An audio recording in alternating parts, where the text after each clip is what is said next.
People always think RV travel is super simple. You just wake up, decide where you want to go, and hit the road.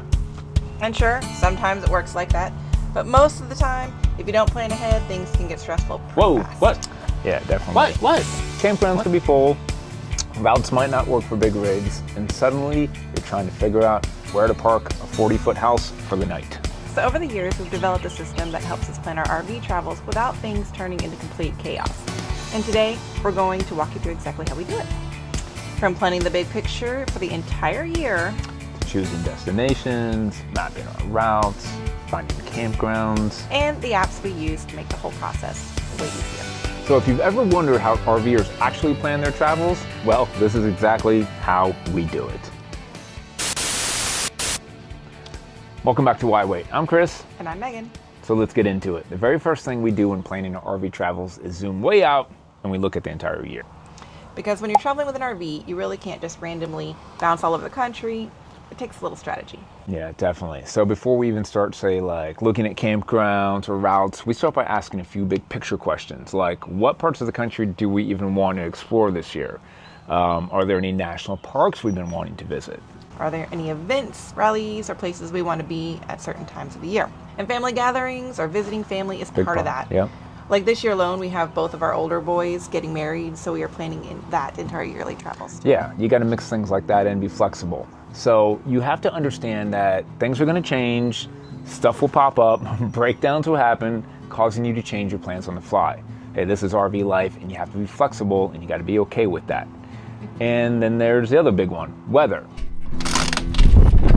Oh, damn that door. Oh my gosh. Okay, RV life is a lot more enjoyable if you're not chasing extreme heat or freezing temperatures. So when you plan, trust us, weather also becomes a big factor. So once we start answering all those questions, we begin to build a rough direction for the year. Yeah, not exact stops yet, just kind of like the general flow of like where we're wanting to travel. For example, maybe we spend spring out west or summer up north like we did last year in New England, and then head south when things start getting cold. Yeah, kind of think about it, I guess, like drawing the big outline of the trip before you start filling in the details. Once we have that big picture idea in place, that's when we start choosing the specific places we actually want to go. And that's where the real planning starts to happen. Okay, quick question for you guys out there. Are you more of planning everything out months ahead of time kind of people, or do you just kind of figure it out as you go? Wing it. Yeah, because we've met RVers on both sides of that, and they're very different kind of people. Yeah. Definitely. All right, next up. Once we have that big picture for the year, the next step is picking our actual destinations. Yeah. This is where things start to get a lot more fun, because now we're choosing places we're actually going to experience, things we want to do. We usually start with what we call our anchor stops. These are the must-see places, the spots we definitely want to build a trip around. Things like national parks, bucket list locations, or even places friends have told us we have to check out. Yeah, so once we get those big places, these are the kind of places that kind of shape the entire route, because once those are locked in, everything else starts to fall in place around them. Mm-hmm. We don't go too crazy here. We're not trying to plan out every single stop yet. It's more about picking a handful of key destinations for the year in each region that we want to try to travel through. Then once we have those pinned down, that's when we start connecting the dots between them. Now, which is where route planning comes in. And this is where having the right tools makes a huge difference. So as we're mapping out our routes, one thing we always try to work in are more unique overnight stops, because honestly, not every night needs to be a traditional campground charging upwards of $55 to $70 a night just to basically park and hook up. So one of the ways we do that is with Harvest Host. And if you haven't heard of it before, Harvest Host is a membership. It gives you access to about 9,500 host locations across the country, I think. We're talking wineries, farms, breweries, golf courses, even museums. Yeah, and the cool part is, these are all small businesses that allow RVers to stay overnight. And a lot of these places end up being way more memorable than a typical stop. Yeah, it's cool stuff. 100%. So some of our favorite stays have actually been through Harvest Host, and when we're planning trips, we'll literally pull up their map, see what host locations are along their route. Mm-hmm. So instead of just driving from point A to point B, we can stop somewhere interesting, support a local business, and have a much better experience along the way. And a lot of these locations, they don't even have camping fees either, which is really nice. Plus, some of them even offer things like hookups or allow you to stay an extra night. or Yeah. 2. Yeah, definitely. It's a new So thing. it's not just a quick overnight thing. It can actually become part of your trip. Yeah, if you like it, you can stay there a few nights. Sometimes they charge. Now, if you want to check it out, we got a link down below. You can get 25% off using our code YWAIT25.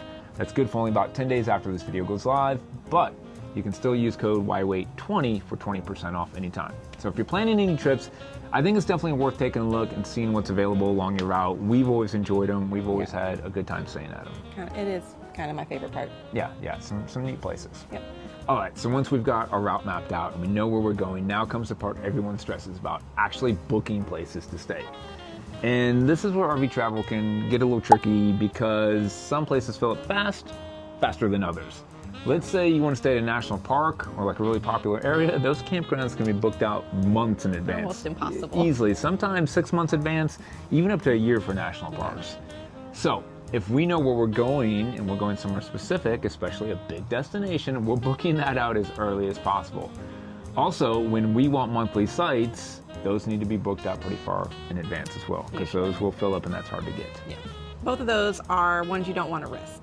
Because there's nothing worse than finally getting to a place you've been excited about and then realizing there's no place to stay. Yeah. Suddenly we're like, cool, guess we'll just not stay here.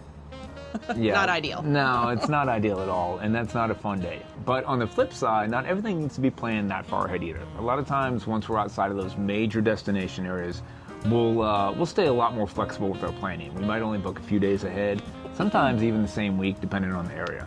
And that's where using apps like Allstays really helps, because you can quickly see what's around you, what has availability, and kind of pivot if you need to.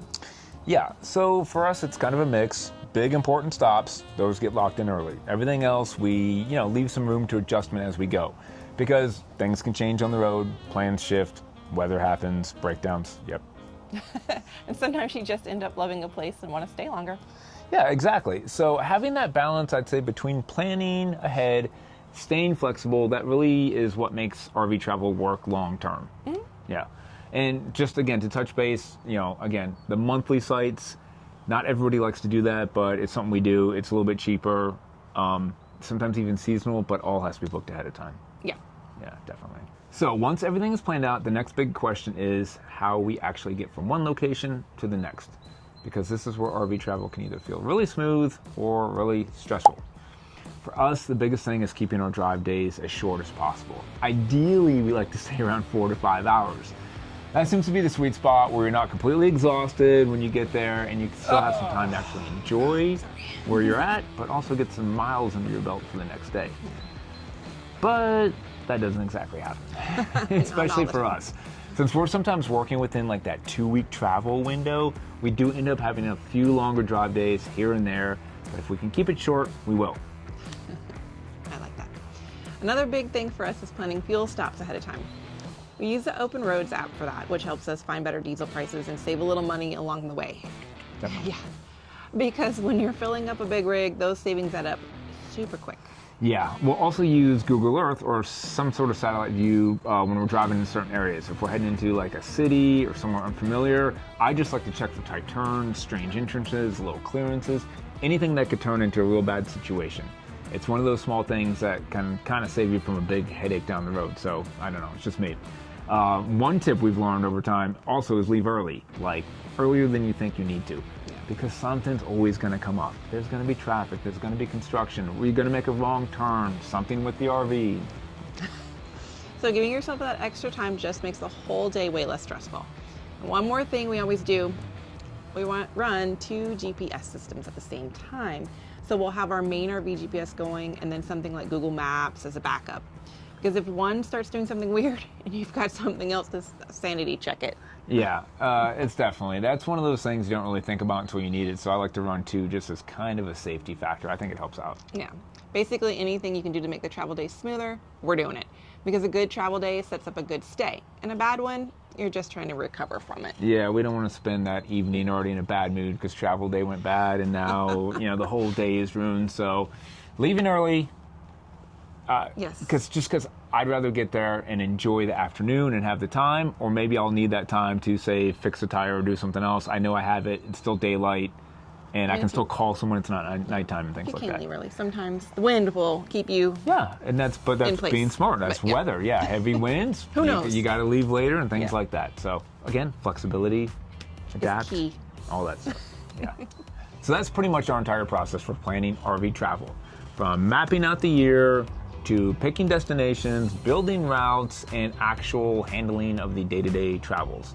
I guess it could sound like a lot at first if you're new to this, but once you've done it a couple times, it really starts to just become second nature. So, you know. And honestly, the planning part can actually be pretty fun. It's kind of like where the trip starts. Yeah, it's fun. You start getting excited. Where do you want to go? What do you want to do? You know, that's, you know, the fun part. And the biggest thing that we've learned is just kind of finding that balance. Planning enough so things go smoothly, but leaving enough flexibility so you can still enjoy the ride. Because things will change, as they always do. Yeah, always. They always change. So hopefully this gives you a better idea of how to actually plan your own RV travel if this is something new for you, and maybe makes the whole process just feel a little less overwhelming. Now, if you guys have any questions or even some tips of your own, feel free, drop them down in the comments. We always like to see how other people are doing it, what apps you guys are using, things like that. And if you're planning a trip right now, let us know where you're headed. Yeah. Maybe we'll see you out there. That's right. And if you want to keep going, we've got a couple other videos out there that'll help you out. We did one on things we wish we knew before starting RV life, and another one on some of our favorite RV gear that we actually use all the time. Yep. Both of those are really definitely going to make your life a little easier on the road. Yeah, we'll think you'll like those right there. So, and hopefully we'll see you over at one of those. Catch you next time.